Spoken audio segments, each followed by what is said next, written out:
Alors, c'était en début d'année, vraiment en septembre, j'ai reçu un mail de CEC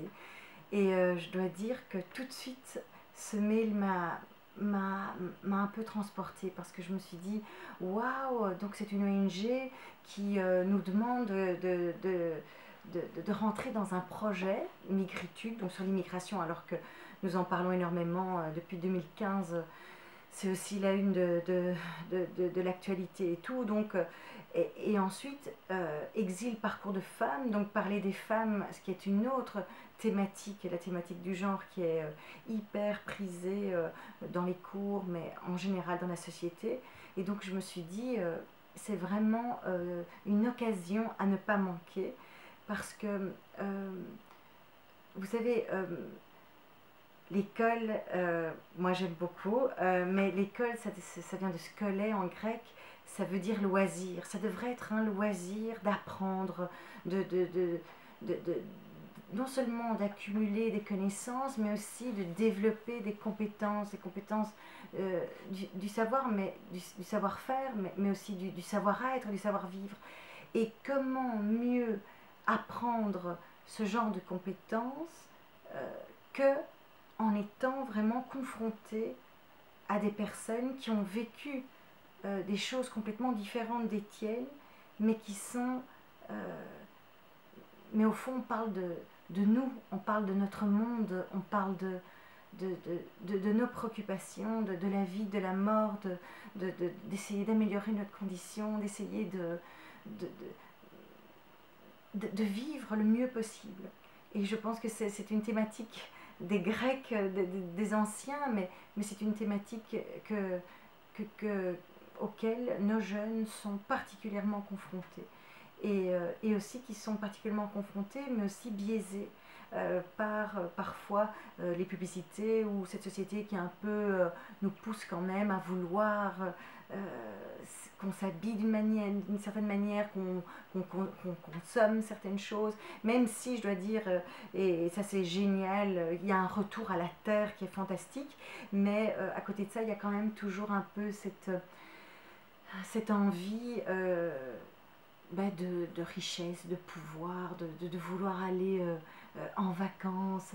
sur une mer extraordinaire, avec une plage blanche, alors que c'est tout à fait faussé. Est-ce que vraiment on est tellement plus heureux là plutôt que,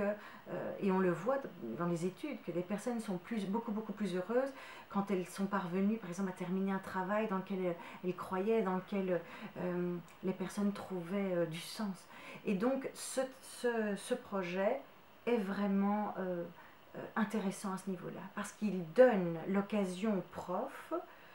bien, de rentrer vraiment en communication, en communion avec une autre personne, avec une femme, ce qui est encore plus rare, parce que c'est vrai que encore aujourd'hui, hein, on a un peu une idée de l'immigration qui est très masculine, alors qu'il y a énormément de femmes et qu'il y a toujours eu énormément de femmes. Euh, Moi, je suis à moitié italienne et je me souviens, quand j'étais petite, on voyait à la télévision, dans les mers, ces espèces de barques où il y avait tellement de gens à l'intérieur et il y avait des femmes enceintes, enfin des choses épouvantables. Et donc, essayer de comprendre, de saisir le pourquoi ces personnes sont tellement se sentent en devoir et veulent coûte que coûte, parce que c'est leur vie, euh, leur vie en dépend, parfois vraiment ils risquent la mort, de quitter ce qu'ils connaissent dans l'espoir de trouver un monde meilleur. Et je pense que pour nos élèves, moi donc j'enseignais à l'Institut La Vierge Fidèle, je pense que pour nos élèves, c'est aussi fondamental de se rendre compte que pas tout le monde vit en ayant, disons, tout. Et en même temps, c'est extraordinaire qu'on ait tout et qu'on puisse, euh, qu'on puisse aller à l'école tranquillement, qu'on puisse travailler, qu'on puisse gagner, qu'on puisse être dans une démocratie. C'est vraiment extraordinaire. Mais je pense que nous ne pouvons pas ne pas considérer les personnes qui ne font pas partie du petit monde dans lequel nous vivons, parce que nous vivons dans une maison qui est commune, et qui est grande et qui est large. Et je pense vraiment, et ce projet nous a aidés, avec les 6 groupes d'élèves qui y ont participé, à nous rendre compte, et bien que, et surtout en les interviewant, les élèves, ça m'a fort frappé, surtout la première fois, après qu'ils aient rencontré la première fois leur interlocutrice, ils ont dit mais madame, vous vous rendez pas compte, c'est incroyable, elle a dû quitter son pays parce que son pays était en guerre, mais il y avait donc la Syrie, 2 Syriennes étaient dans ce cas-là, mais il y avait aussi une Afghane, il y avait aussi une femme du Nicaragua, et ça a encore plus frappé les élèves en disant mais on ne sait rien nous du Nicaragua, on ne sait rien de l'Afghanistan.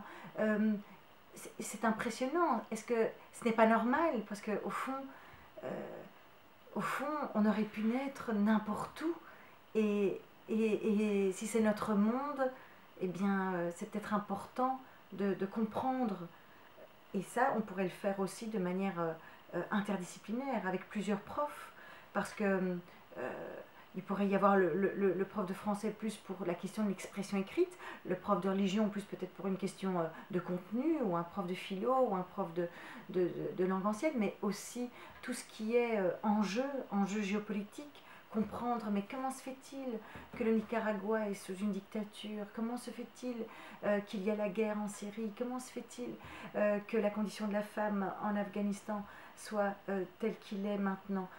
Je pense que c'est aussi un autre aspect positif du projet, c'est que les élèves, il y a un peu cette tendance, moi j'ai un peu cette impression de ces ados qui ne savent pas bien, qui en fait ils voient que tout va bien, plus ou moins, et donc beaucoup sont aussi, disons, un peu tentés par tout ce qui est drogue et tout, parce que en fait, un peu c'est comme s'ils s'ennuyaient, ils ne trouvent plus tellement d'intérêt dans l'école, ils ne trouvent plus tellement d'intérêt à être à la maison, et donc ils veulent toujours autre chose, mais justement leur faire prendre conscience que, eh bien, qu'il y a tellement de choses à faire dans ce monde, qu'il y a tellement de pays qui sont en difficulté politiquement, économiquement, socialement, au point de vue aussi juridique, où la justice justement est de mèche avec l'État. Je pense qu'il y a énormément aussi au point de vue de matière, au point de vue théorique, au point de vue scolaire, je pense qu'il y a énormément de pistes à, euh, à développer grâce à ce genre de projet. Donc si j'ai quelque chose à vous dire, et en écoutant les élèves et combien ils étaient transportés par, euh, par, euh, par cette nouveauté, par rapport à tout ce que les élèves peuvent et pourront développer grâce à vous et grâce à ce projet. Donc n'hésitez pas, allez-y, et voilà, peut-être ce ne sera pas immédiat, mais certainement que ça aura un impact dans les années à venir.